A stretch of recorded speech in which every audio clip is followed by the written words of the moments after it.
advice would you have for a person that maybe they have 4 or 5 things in their home, they don't have the huge barn, they don't have the huge attic, they want to find out what my stuff is and what it's worth? Obviously with technology, everything has changed. I mean, there's so much information at your fingertips. When I first started doing this, you didn't have a computer in your pocket. You know, you had to talk to dealers, you had to have a lot of FaceTime to learn anything. I mean, yeah, you could pick up a book and you could read it, but you had to go to the library to check it out. This is funny, or even to send a photograph.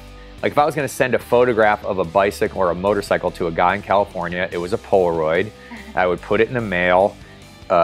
He would call me 7 days later after he got it. That phone call would cost about $20. And then you were just hoping that he wasn't gonna say, can you send me more photos? So the industry is changed dramatically because everyone has knowledge, which is great because it allows people to understand what they have in a very timely manner. And once they understand what they have, then if they want to, they can sell it. Yeah, I see you do that all the time. You snap a photo, call a friend, and instantly you're making an offer.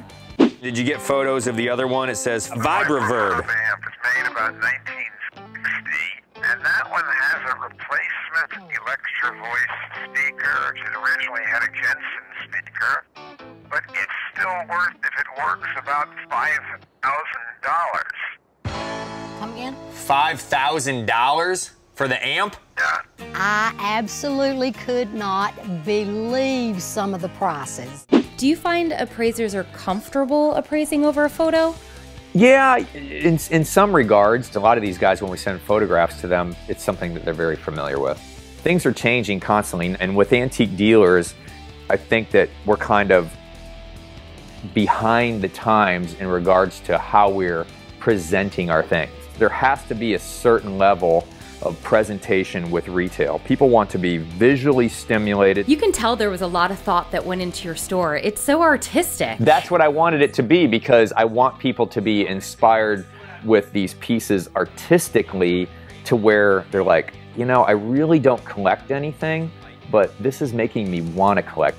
When people come into the store, I want them to have an experience. You know, we're only working with a very small amount of square footage, so it's like every inch of it has to be profitable. And your fans love your store. I saw so many people walk up to the door, snap photos of themselves before they walked in.